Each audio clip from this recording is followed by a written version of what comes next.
Wonderful. So hello, everyone, and welcome to our special Saturday pop-up. I'm really, really excited because this is my very, very favorite topic. We're going to be talking about yin yoga and how it very specifically affects sleep and dreams. Now, pretty much all of the information that I bring to you comes from the work of Dr. Matthew Walker and the book Why We Sleep. So he was over at Harvard. He's now at UC Berkeley, and he is a professor in psychology and neuroscience of sleep. So what I'm going to be doing, I actually have written down some very, very specific questions, and people have asked me some questions that they wanted answered. But in order to do that, I'm going to first really basically break down the sort of nuts and bolts of neurobiology of sleep, because it helps us to understand so much in the greater scheme of how yin yoga works. So I want you to grab any props that you might want. If we've got a strap, grab a strap or a towel, maybe a pillow, blanket, yeah, anything that we might need. And of course, feel free to take notes, and we'll begin. So first off, all the content and a lot of this new stuff about sleep, this is so fresh, and we not only didn't know this in neurobiology, but we got so much wrong that it's like hilarious, and it's sort of awesome, because we kind of thought that, you know, dreaming was just sort of this like mess of the brain, and we didn't understand that sleep is not only really, really vital, but there is this whole literally like universe that's going on in the realm of sleep, and even more specifically in dreams. And what Walker talks about is how even the way that humans have evolved really has a tremendous amount to do with the way that we dream. So first off, we have to understand that every single person alive has to sleep between 8 and 9 hours a night. Right off the bat, I shatter so many dreams. There are so many people that they're like, I hate your class. They're like, I love you, but this is like the worst. It's like, oh man, it's so hard, right? Because when we hear this, it's like, man, a lot of us we're maybe sleeping 6 hours. I know as a parent, when I had young children, it felt like I was never sleeping. And that's something I'm going to address in a little bit. But we might find that we're not sleeping nearly this much, or our sleep is kind of broken apart. More than anything I could ever teach you, more than any yoga I would ever show you on the mat, really what I teach now is to sleep. And yin yoga, it really, really helps us sleep, because we're not only shooting for this 8 to 9 hours, but one of the big finds is that all of us have different times that we have to sleep. We all have different, what are called chronotypes.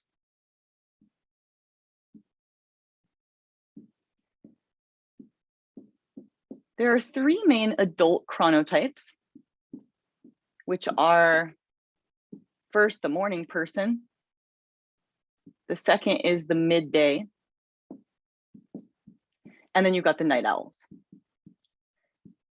Now, it's important to understand that we all used to live in tribes, which meant that someone always had to be awake, and someone could be sleeping at different times. So we could be helping, you know, to share parenting and hunting and, you know, foraging and all these different aspects. And so we are really linked with the sun, and we are linked in this way where we're not all going to be sleeping at the same time, which means that you're either a morning person or a midday, or you're a night owl, except babies are what we call polyphasal, which is, you know, they're all over the place. And then we see one other chronotype, and this is very interesting. We see that kids around that like high school age, this is so interesting, they actually are designed to be up a little bit later than the night owls, which means that for them to get that full 8 to 9 hours, they're going to have to sleep in pretty late, which also means that asking a kid who's 15 to be at school at 7 o'clock is like asking us to be at our job at 3 in the morning. So right away, I'll tell you, we had no idea about sleep. And so we tried to shape everything around society. We were trying to wrap sleep around society, but that's not what we should have done. Sleep has to be literally the base of every single thing that happens. And we were trying to do something else, but it's impossible because it's linked with the sun and everything sleeps. But we sleep in different ways. And so again, this is part of what we're understanding is humans are slightly different, And our sleep and our even more specifically dreams are very, very advanced. So I want you to start to think about, are you a morning person, a midday, a night owl? Here's how you know. Because like, for example, I'm a morning person. I'm linked, my circadian rhythm makes it so that I'm gonna wake up at 6 a.m. like no matter what, right? That means that no matter what time I go to bed, it's gonna kick me awake at that time. For me to get my 8 to 9 hours, really I have to go to bed at like 9 or 10, or I'm not gonna get that full window. But for example, for my night owls, if you really should be going to bed, you know, between 12 or 1 or whatever, but you're trying to then wake up at 5 a.m. for a job, that's not going to work either. So I might be losing, you know, my sleep at the first part of the night, but they might be losing their sleep at that other part. And what we're finding is that every aspect of this 8 to 9 hours is so valuable, but when we lose sleep in different areas, it affects the body in different ways. Okay, so I want you to think about this. Are we a morning person, midday, night? That's going to be one of the first things as we get to know our chronotype. Now, because I have my like so many lists of questions, I'm going to tell you this right off the bat. When I read this book, one of the pieces that was not in here, but I started to think about was the sort of relationship realm of chronotypes, and how, for example, if you have two people that are morning people, that could be very different than if you've got one morning person and one night owl. Because if one person is a morning person and the other is a night owl, then that means that they have to probably go to bed at different times and wake up at different times for us to all get the sleep that we need. Awesome. Yes, awesome. Exactly. Yes. Okay, so I'm like, this is the gold, y'all. I teach you what is most important, because check this out. I was teaching this randomly one day in a yin class, and afterward, this woman walks up to me and she says, I'm a marriage counselor. She goes, we've been telling everyone for years to go to bed at the same time. She's like, not going to do that anymore. And I was like, I know, well, this is the thing. We've been trying to figure out all these things, but we didn't know what was missing is literally the root of all life, which is sleep. So get to know our chronotype. What is ours? What about our partner, our roommate, our friend, our children? And again, remember, don't get down on ourselves. This is hard. We were never meant to live in this way. You know, all of us tired ass moms, you were never meant to do that alone. Like truly, nature did not design it that way. So first we understand that. That's the beginning. So we all have to get 8 to 9 hours. Think about our chronotype. Think about how do we build our schedule based on that, right? If I know I've got to be sleeping between, you know, 9, 10, and 6, that window's taken, right? That slot's taken. And then the rest of the day, there's other things that can happen. But even when we practice yoga, right, it could change depending on what we need for the chronotype. There was actually a big section in here that's talking specifically about how they no longer wake athletes very early to train, because they realized they were seeing really high numbers in injury. Because one of the things they discovered, and I'll talk about, is that dreams are primarily at the end of your sleep cycle. And if you don't dream enough, you never get to relax your muscles. So we're seeing all these things that might affect not just our relationships, but even like how and when we exercise. Okay, so the next piece, I'm gonna grab my little squeegee. Next piece is we have to get to know. Now we know more about the chronotype. So now we're thinking about the aspects of when we sleep, what exactly is happening. So we know that we dream, but there's actually more than one realm of sleep.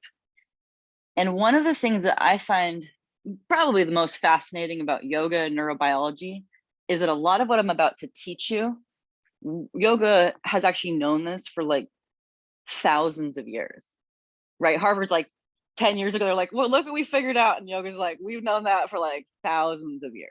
So we don't just sleep, but we have two entirely different types of sleep. So we've got what's called NREM, and then we've got the REM. And REM, as I love to say, is not just a sweet band, but is also the dream realm. But the NREM, this is like the deep sleep, so no dreams here. This is deep sleep. Okay. When you dream, this is the only part of your entire 24 hours of your day when all of your muscles release, except your eyes. They actually are the only thing that moves, which is why it's called rapid eye movement. And this is non-rapid eye movement. So again, when you're dreaming, everything shuts down except the eyes. And a really cool, trippy, fun thing. They didn't believe people could lucid dream.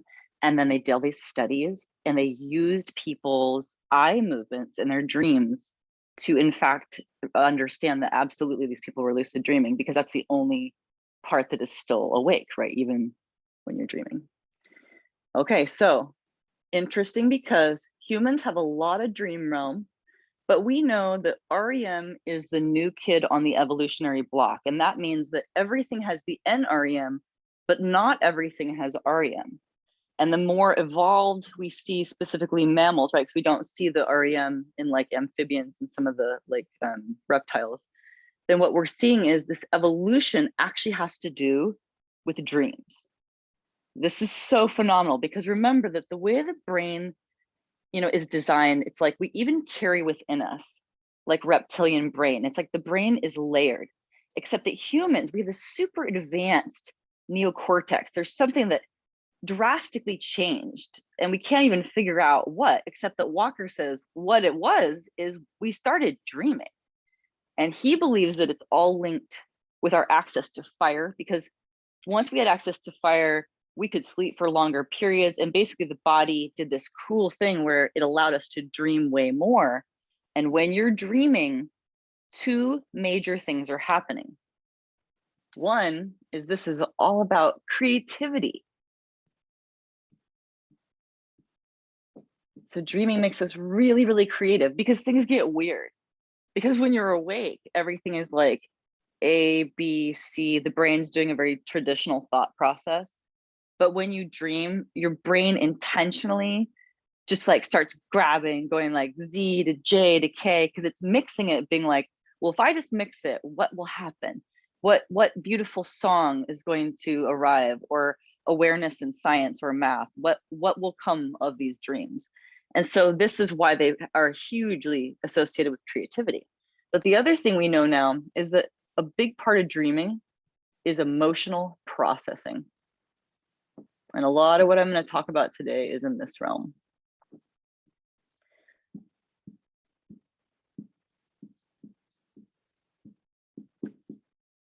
There are many important things that go on in all of these different spaces. And we have to get that full 8 to 9 hours a night, because we will miss something if we miss sleep. And this is because I'm going to show you over here. When we sleep, we're actually not even just sleeping. We have 90-minute containers of sleep. So I want you to imagine these little rectangles here. Let's just imagine that these are all different containers of 90 minutes. So as you go through the night, you start out with only a little tiny bit of REM dreams. So if this is red marker is the REM, in the first part of the night, you just have a little bit of dreams. It's mostly NREM. And then as you go deeper into the night, you're going to have more and more dreams. But when you get really, really far into your sleep cycle, when you're in like that last hour, this is where you've got most of the dreams, which means when you're only sleeping, 6 or 7 hours, you probably just lost like 70 to 90% of your dreams, which means that you lost your creativity and we lost our emotional processing. So for many years, people would come to yin yoga. And honestly, we didn't know how it worked. All we knew was that it worked and that people would do yin. And then they would come to us and be like, this is the only thing that has helped my insomnia, or this is the only thing that's like actually helping my PTSD or my gut problems or my anxiety. And they would come with all these different things. We didn't know what was going on. We didn't know how it worked. We would just be like, great, I'll see you Thursday. Because we knew that yin yoga worked, but we didn't know how. So couple things. One is when I started to understand more about sleep, I realized that there's truly that triangle connection. So there's really this triangle connection between mental health, the gut, and sleep.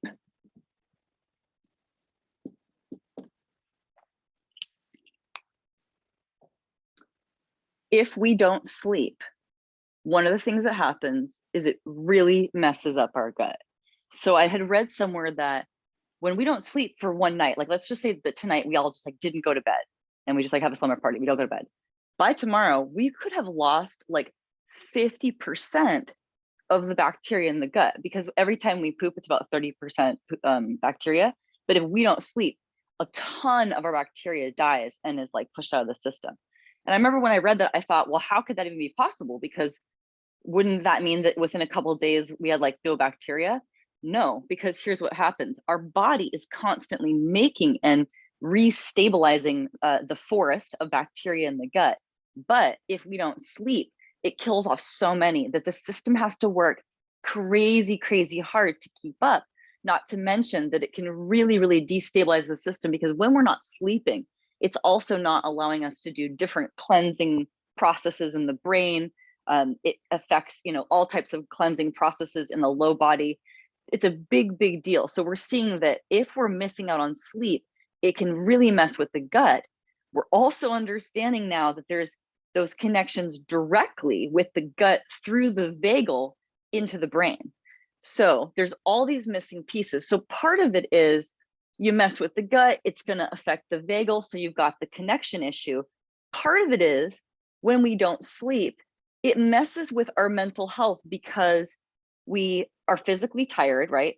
We can't read emotion properly. That's a big find, because they found that when people are underslept, it actually affects their ability to see what people are trying to express with their faces. In studies, they found that when people hadn't slept, someone could be making a nice face at us, but we would interpret it as a not nice face. Well, guess what? When we have PTSD, that's already happening. So that's part of it, is like the not sleeping affects even how we read emotion. And then we know that we can't process emotion right in the dream realm. So it's this whole realm. So the issue comes back often to, well, if sleep is everything, how do we sleep? Because we've got a whole bunch of people with insomnia. Well, here's what we do. We have them do yin yoga, because yin yoga is a cognitive behavioral therapy. When I realized that what they recommend for insomnia, and this is from this book, the first thing that doctors are meant to prescribe for true insomnia is cognitive behavioral therapy. This is also what is often prescribed for IBS, irritable bowel syndrome. Piecing it all together, when we do yin, it sets off this domino effect of health. Yin is like the first domino. And here's what happens. Yin's kind of boring. So as you're sitting there and you're stretching, we start to become aware of the mind, and we're also sort of daydreaming and processing. It's actually super important. Our technology, right? This sweet technology and the blue light, it's really a problem because we're never bored. We didn't know that being bored is actually very, very vital for how we process, because you have to do some processing of emotion when you're awake, so that when you lay down at night, you can actually go to sleep. Because if you don't process during the day, when we lay down at night, what happens is we get insomnia. So people who've had insomnia, they do yin, and that boring space created is working as a cognitive behavioral therapy. This dominoes, so they're processing emotion here, then it dominoes into removing insomnia, and they sleep. But what's even more exciting is that a lot of times with better sleep, we get dreams and emotional processing. And then people wake up and they go, come write me an email, and they say, yin is magic. And I say, yeah, and it's also science, because it feels like magic, how you can do 1 hour of a practice that looks like nothing, and all of a sudden everything changes. But what we have to understand is what the body needs the most, it often looks like less. So I teach you in a way where I want to save us a lot of time. I believe that knowing about sleep and knowing about yin yoga are like really some of the greatest tools we could possibly have and give to our communities. Remember, it sets off this whole domino effect of health, but it starts with that yin process. So a couple things, I just want to answer these questions because I had a couple people ask me questions, and then we're going to do a gentle practice. I also want to recommend, and I want you to remember that I have not only videos like on YouTube, and I have classes on Instagram, I have live classes, but I also always recommend take as much yin as you can. Some of you are practicing, every day. Some of you are practicing even on your own. We start to often use the practice truly as part of our way to sleep. And so some of you might even find, because what wires together fires together. If I go into child's pose, for example, my brain goes, oh, we're doing yin, and everything starts to go really chill. So you might have a couple poses where if you do those, it's a prep for bed because it's a way to like get the body ready. So we're just learning about what works for the system. Couple things I wanted to know. Someone had asked a question about autism. This is fascinating. When we have autism, anywhere in the spectrum, the light is not as light and the dark is not as dark. We are also noting that people with autism tend to not dream as much. And so this is the whole realm of, then the focus becomes, how can everyone sleep more and even work on dreaming more? And I recently had someone that I was training in the yin realm who is a child psychologist. And one of the things we talked about is how we're working on now letting sleep become the kind of main focus of these realms, because we see that there is this interesting connection. All psychiatric conditions have only one thread, only one thing in common, and that's a sleep disorder. So instead of doing all these other pieces, we're starting with sleep because that is the root of everything. So that's the interesting piece with that. Somebody had asked me about the reoccurring dreams. This is going to be also talking about PTSD. I want to give a little bit of a warning here because I am going to talk about PTSD. PTSD, which is post-traumatic stress disorder. I also want to make a note that when I talk about many of these things, PTSD included, I'm teaching you in this way where I'm not like, oh, I read about this in a book and I thought this was really cute. I have PTSD and I use yin to help my PTSD, and it actually works, right? That's the thing. It's like, I'm like, this actually works, but each person has to do things in a bio-individual way. And that's part of why yin works. It's not trying to make us rush the process. If we go slow and get to know the body, we are able to allow things to unfold in that natural way.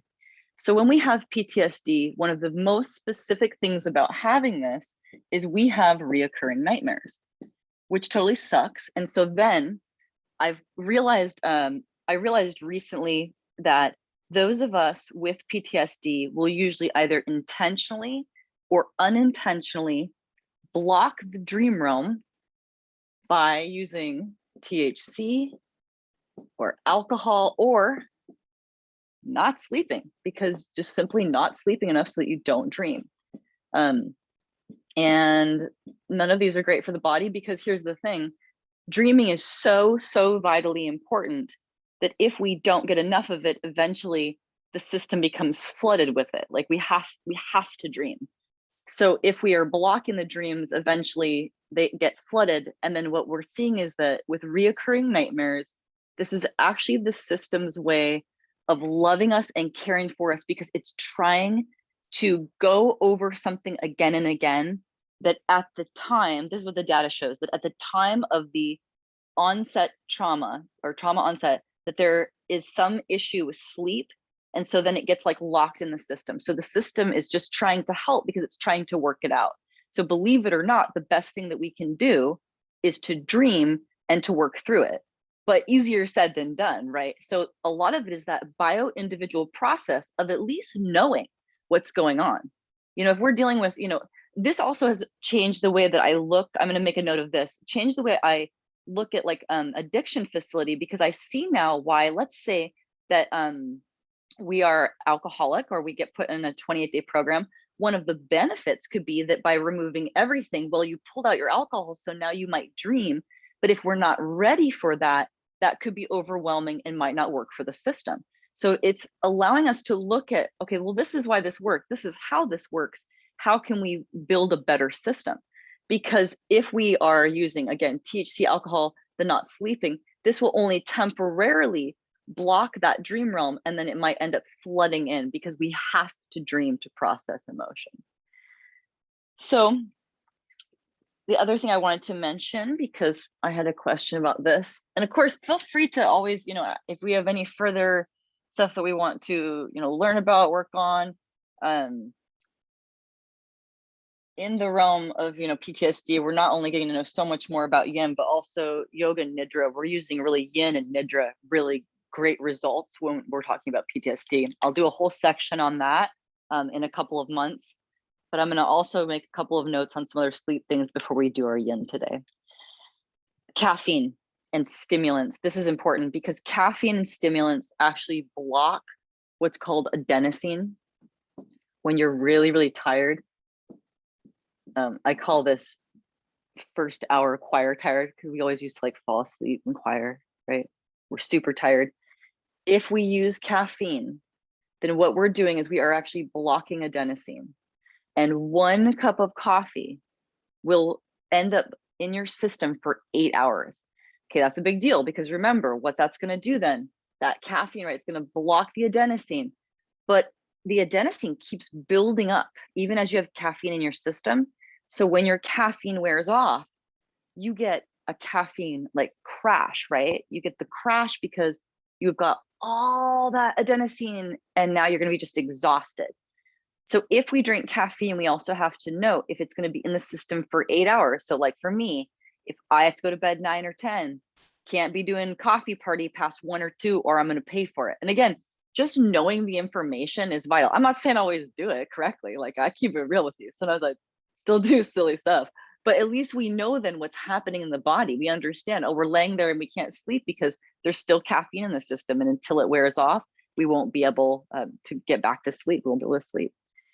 Okay, so one final piece, I'd mentioned these different aspects and about the gut.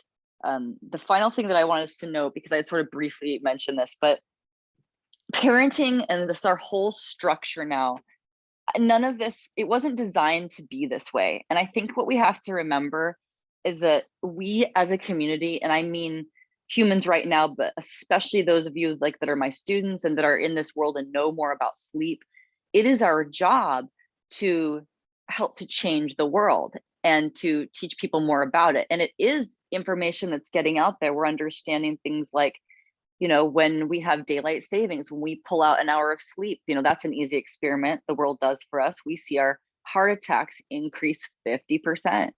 And we see that when we give people an hour of sleep, the heart attacks decrease 50%, right? We see tremendous changes with sleep. So part of it is that we are in the middle of this giant transition, which is really cool, but it can also be challenging. So we have to be patient with ourselves.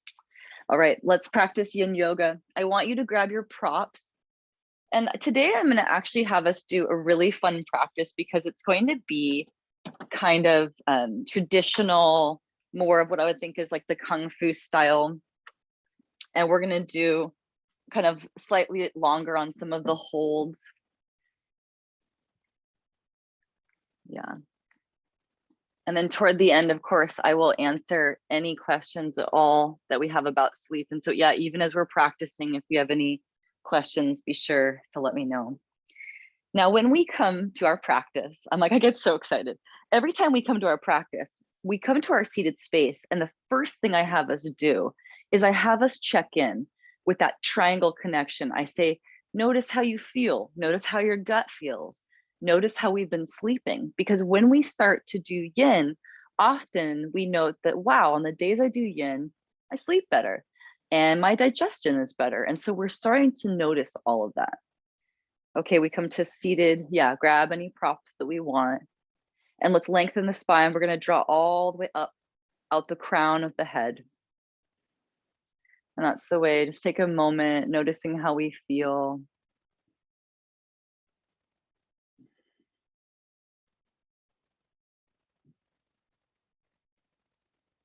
And let's bring the hands very, very gently to the heart. It is important to remember that all the things that we do and all the things that we say and all the energetic arrows that we shoot, they all matter and they have tremendous impact inside of us and all around us.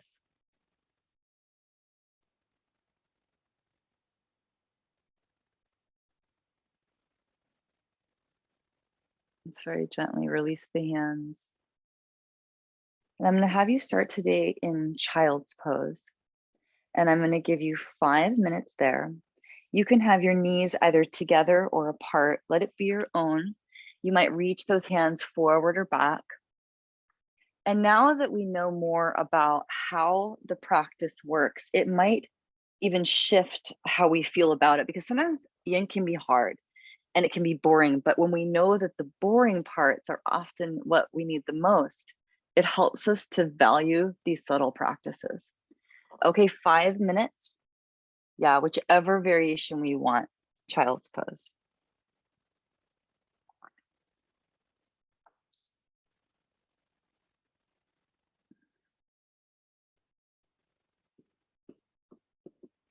As we're coming to that first shape, just keep the face soft.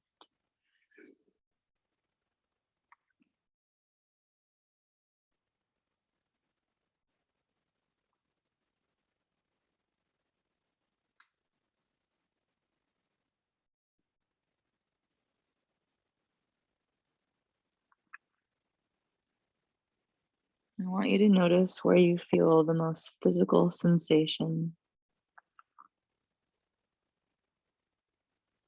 And it might be different than last time. Maybe it's different than a couple days ago or a week ago. Notice what's happening also in the belly, in the gut area.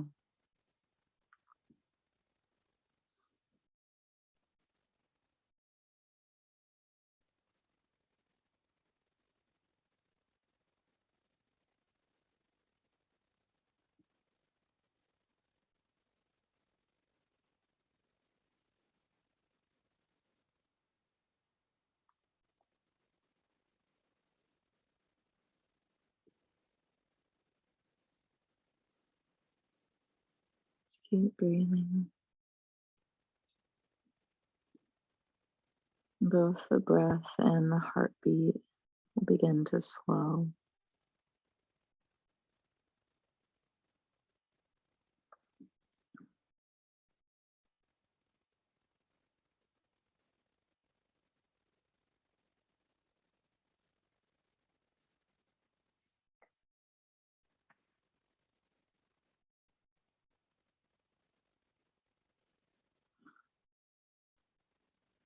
Keep the face soft.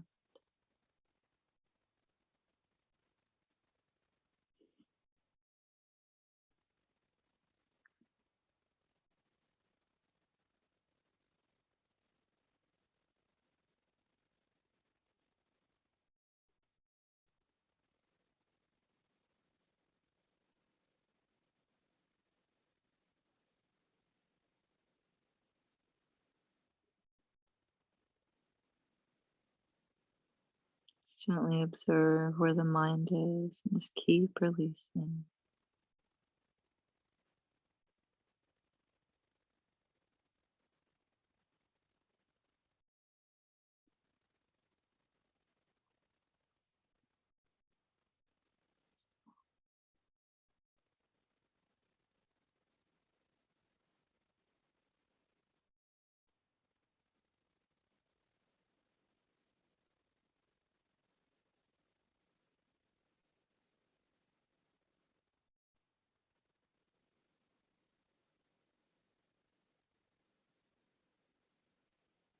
Keep breathing, keep letting go.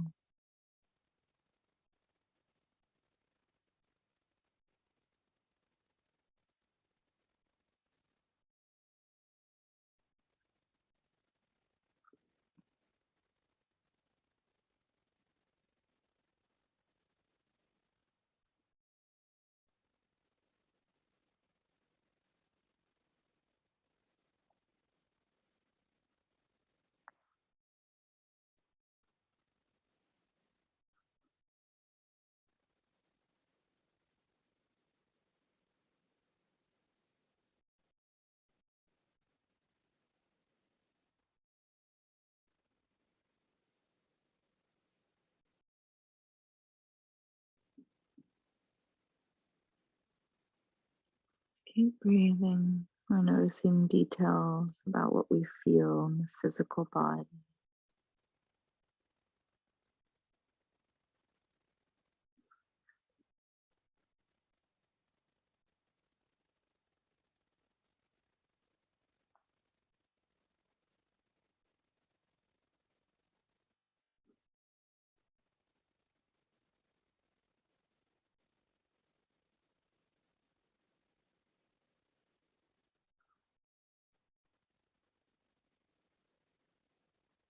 Very, very good. Now we release, yeah, and take it super, super slow. Anything that we want in between.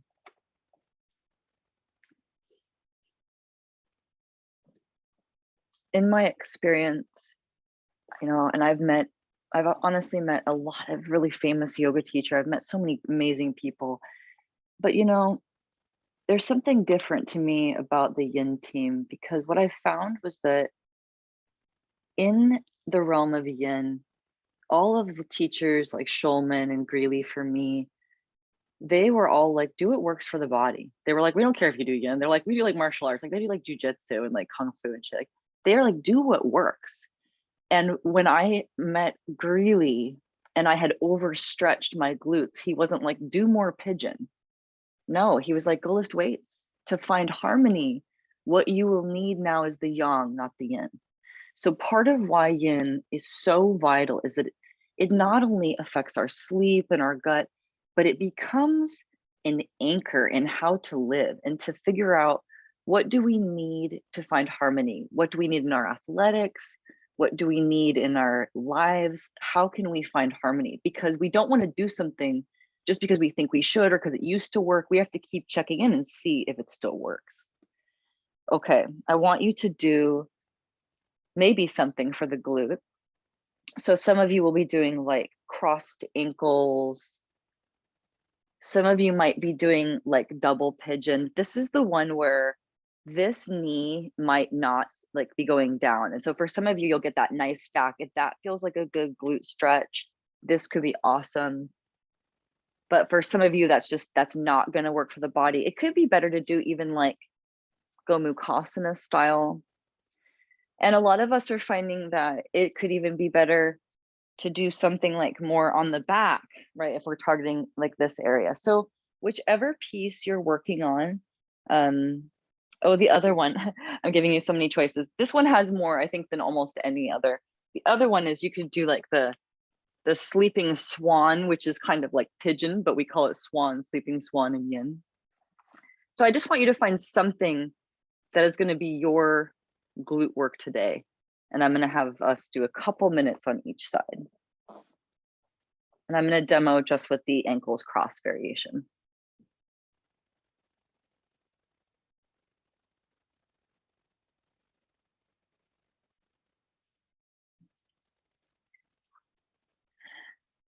And yeah, we might feel this more in the glute. Some of you are going to feel a lot of stretch in the back.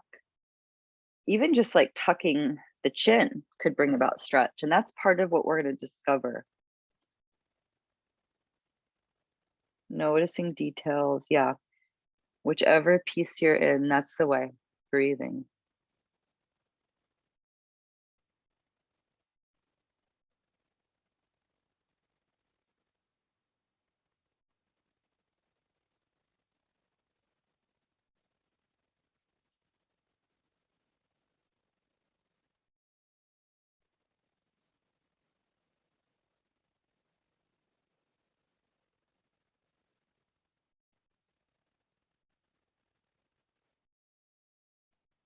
Just keep breathing. Noticing where we feel the most sensation.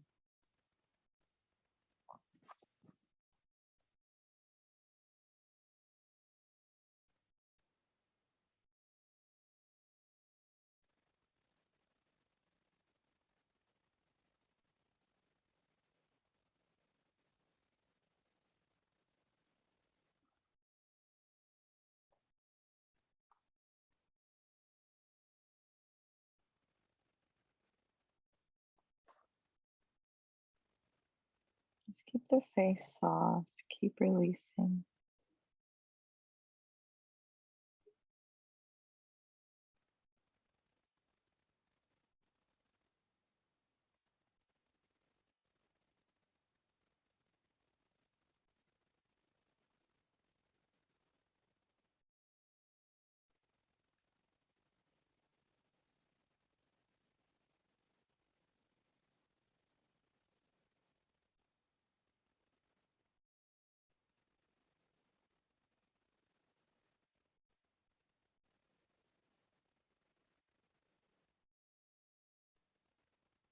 Keep breathing.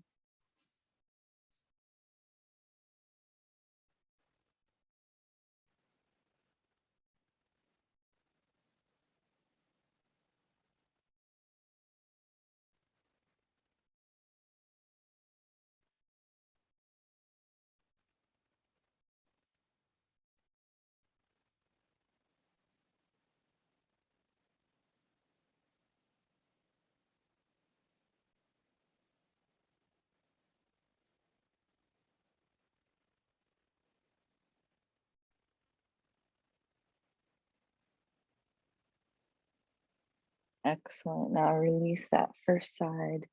Yeah, just take it super slow. Take anything that we want in between. For years, I've been saying in yin that with yin, we really go through it instead of going around it.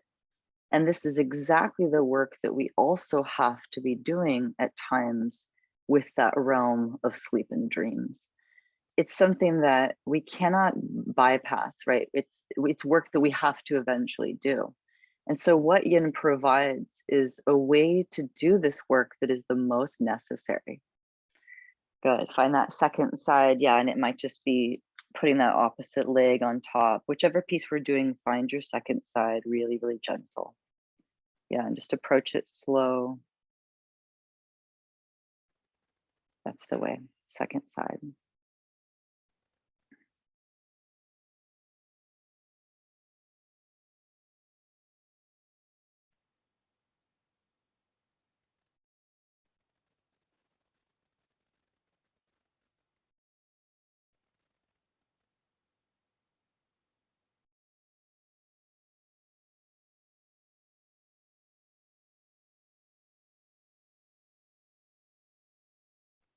Keep the face soft.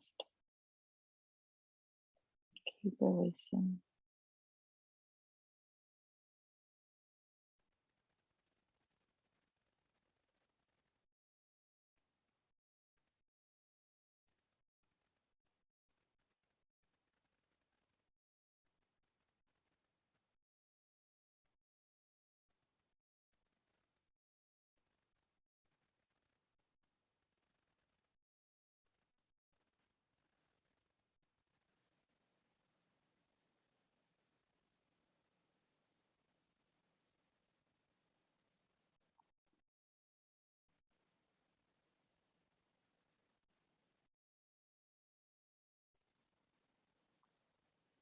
Keep breathing. Keep letting go. Remember, it's the spaces in between that we need the most. Just keep breathing.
Keep breathing. Keep letting go.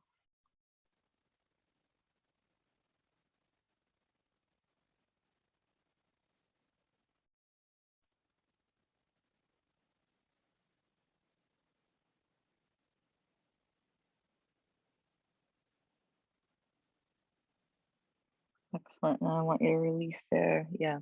Take it super, super slow. Good. Anything we want in between.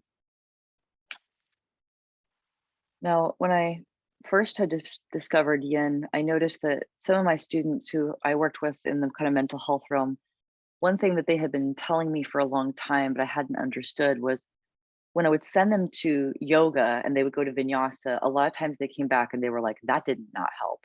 And I was like, really? Because yoga's supposed to help, right? We thought, oh, all yoga's the same, but it's really not.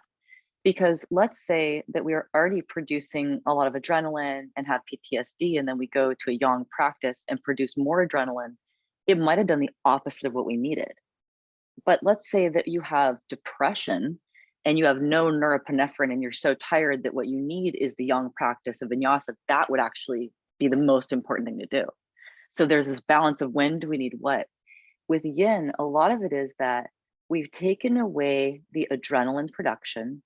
In fact, it is parasympathetic, which means it actually blocks adrenaline production.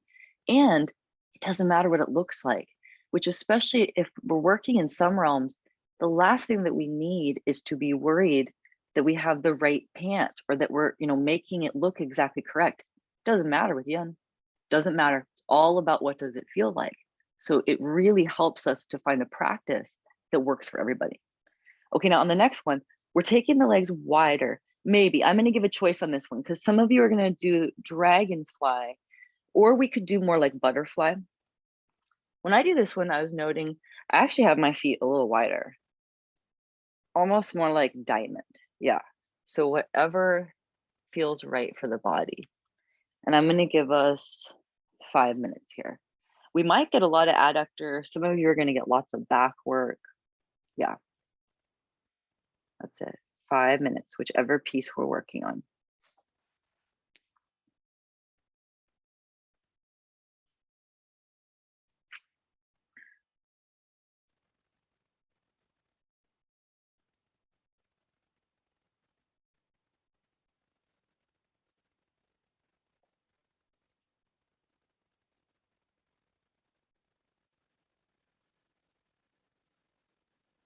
Yes, notice the details. Go super, super slow.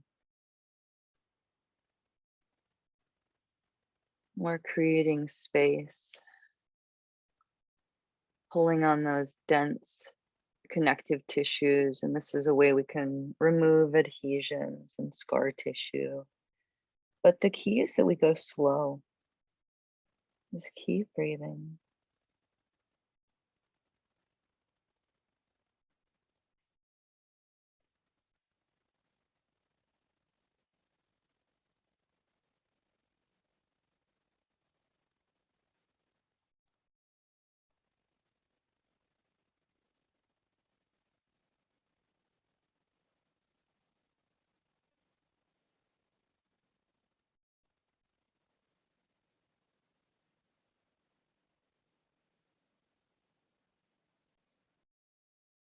Keep breathing.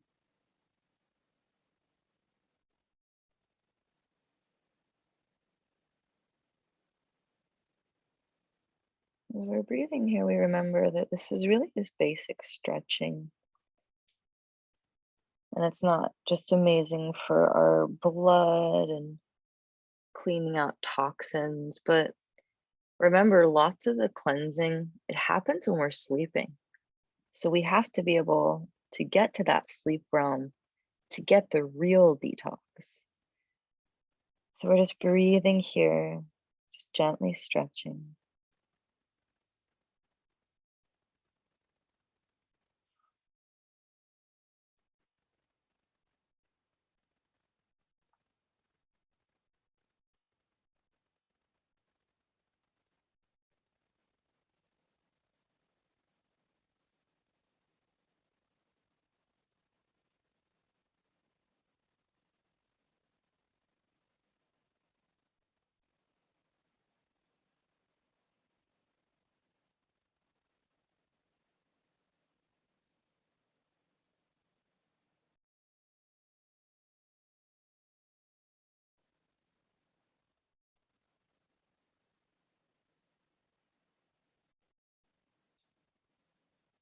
Keep breathing.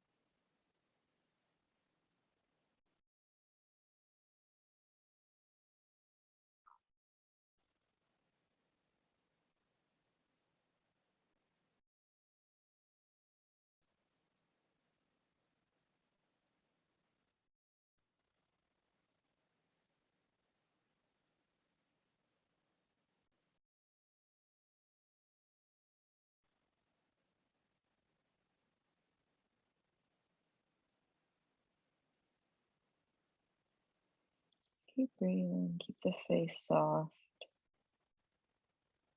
Try to soften the muscles, even in the fingers and toes.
Excellent. Now release and take it super, super slow and feel. Very good.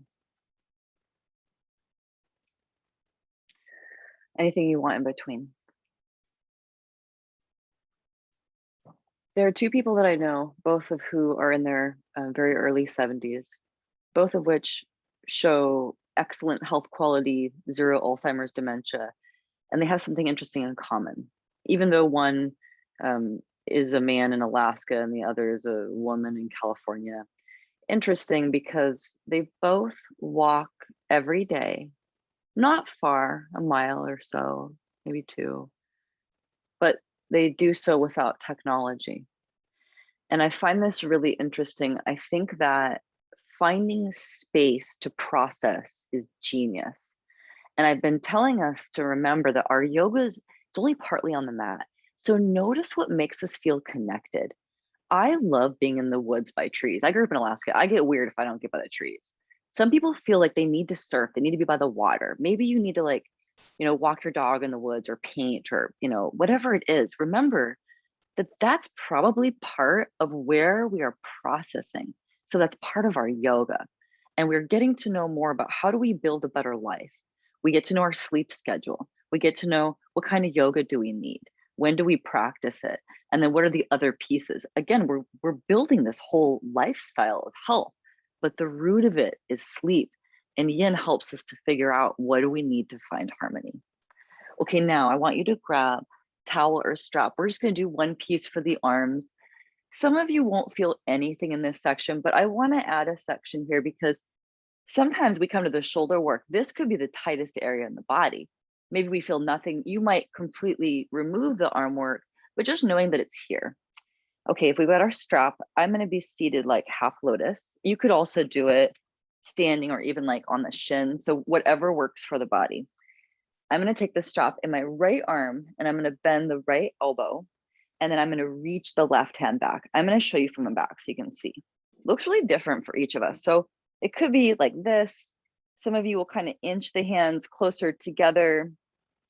Some of you won't even need the strap. You might even connect the hands, but let it be your own and take it very gentle. I'm going to give us 1 minute on each side. And of course, come out sooner if we feel like we need to.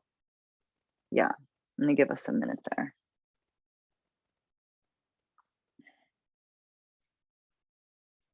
We might lift the chin, might close the eyes. Here, we are working into Anahata, which is the heart chakra. This is the center of love and compassion, forgiveness, self-forgiveness.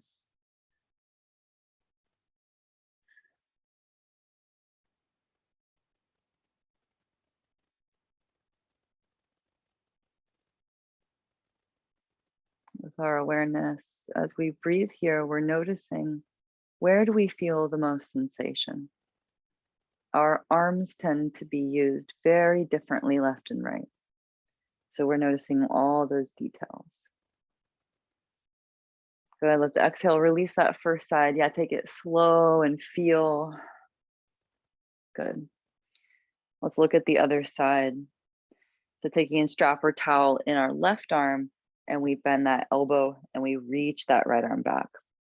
I'll give us a minute on the second side,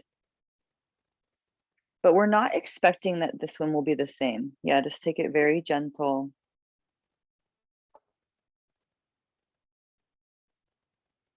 Same thing, we might lift the chin, we might close the eyes.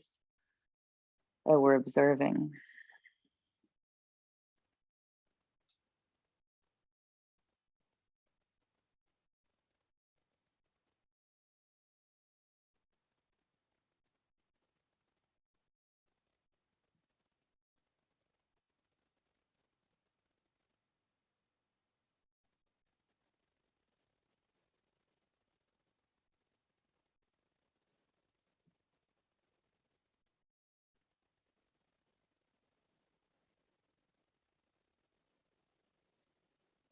Very good. We exhale, release. Yeah, slow, feel. And I'm going to give us one more piece with this strap, and then we'll close with that twist. So let's take this strap like wrist above the elbow, and we're just gently stretching into probably like the bicep, pec area. Yeah, same thing. I'm going to give us a minute here. Just go very, very gently.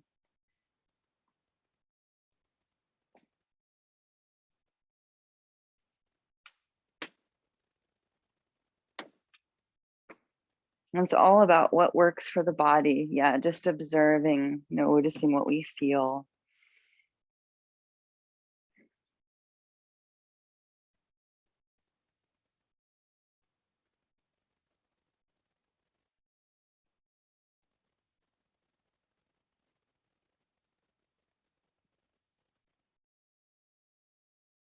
Excellent. Now we release. Yeah, take it super, super slow.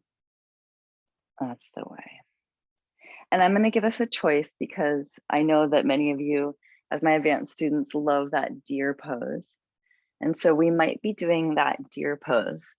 And that would be where if you're facing me, you would be pulling this left foot into midline and then bending this right knee. So the right foot would be going back. And then we're shifting. So we're shifting toward that left leg and maybe leaning a little bit down. This is the one where it's like even that process, right? This could be a whole process. Some of you will use your props. Remember that the way you turn the head can really, really change what we feel. So yeah, I want you to do whatever works for the body. You could do that one. If we're more interested, we could do that piece on the back, and that would be both the knees in at first, and then just keeping the left knee in, and you would drop the left knee over to the right. So these are two different ways to twist. Yeah, whichever piece you're feeling. Again, if you're joining me on the back today, you can have that left knee in dropping over and that right leg is on the ground. I'm going to give us 3 minutes on each side.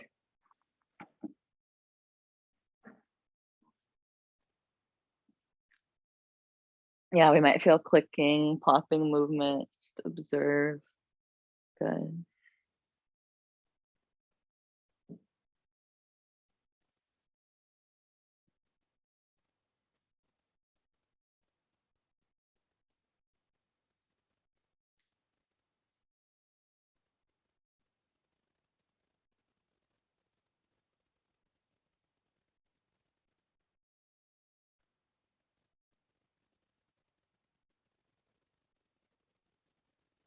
As we're breathing here, I would say that many of us, when we come to yin, we find a way that actually works. And in my experience, people want to create change, but sometimes we don't know where to begin. Or things, in our lives, we can be told, especially in our culture, that things are only available, if we have certain aspects. And this is also why I work hard to get the tools of sleep and yin out in the world, because I believe it is truly a human right to know about neurobiology of sleep and to know about the effects of this very simple stretching practice. We just keep breathing, we keep learning so that we can heal our body and help to heal our greater communities because this is how things actually change.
Really good release.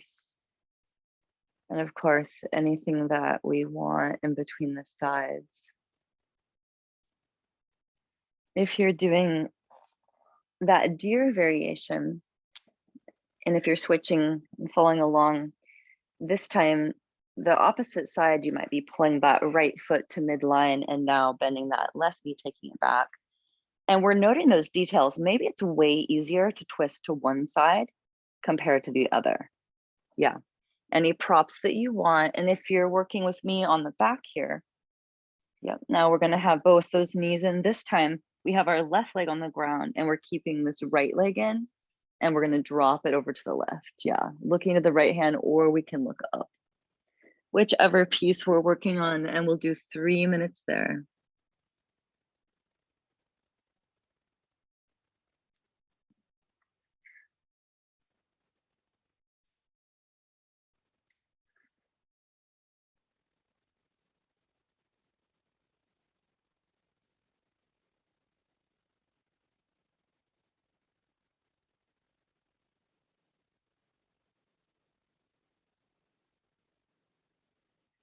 Now in this final shape, and as we're closing, and I talk about this in yoga often, but I really believe that yoga and neurobiology and neuroscience, in so many ways, they're similar.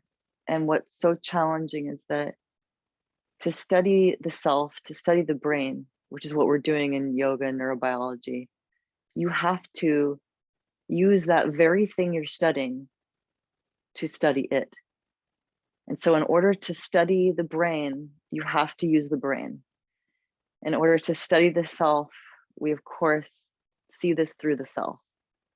And so, there is always this greater challenge, which is what makes it the most amazing thing of all, that we are not just studying the stars or jungles or the depths of the oceans, but with neurobiology and with yoga, you are studying the self. And we have to begin to see our habits and our patterns.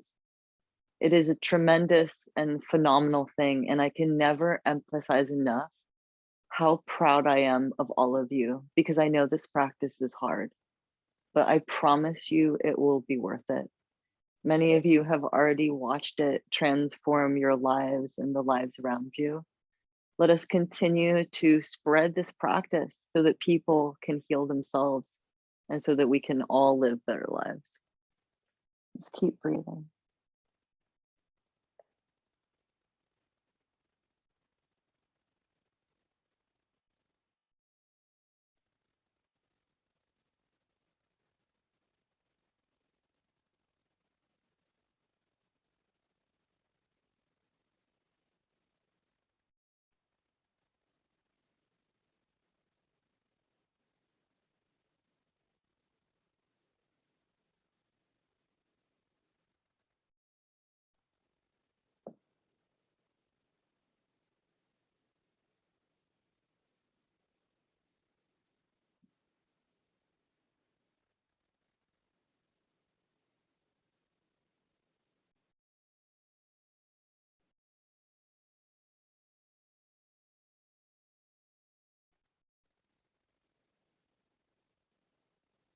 Excellent. We release. And of course, taking anything at all that we want in between. We might be taking like happy baby, that could be peace fingers to the big toe or like hands outside the feet. Yep. Anything at all that feels right. And when you're ready, you'll come to Shavasana and we'll have 5 minutes in Shavasana. And I'm going to give you that complete silence. You might find that you fall asleep. That's totally okay. In time, we will start to hover between wake and sleep. We had checked this week into that yoga nidra practice. And I'm always recommending that we add that in as part of our practice. So now I want you to come to Shavasana. Get really, really warm, get comfortable.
Very, very slowly, we start to ground back into ourselves.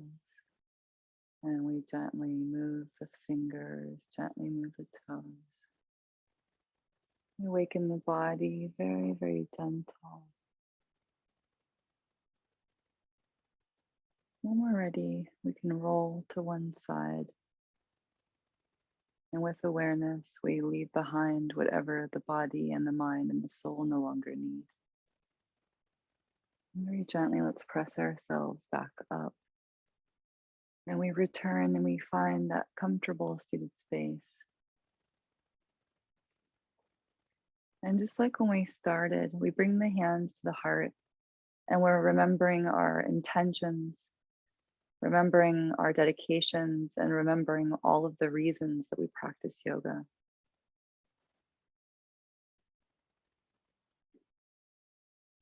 It is a great honor, a great privilege to be together with this amazing community and to practice from these incredible lineages. Thank you all so much for being here. And be sure to drink lots and lots of water. And of course, let me know if we have any questions at all. In a moment, I'll turn this recording off, but feel free to email me with questions. And also, I'm here now live for the people that are live and have questions. And again, thank you all so much. Your donations mean so much to my family. I can't even tell you. So thank you very, very much.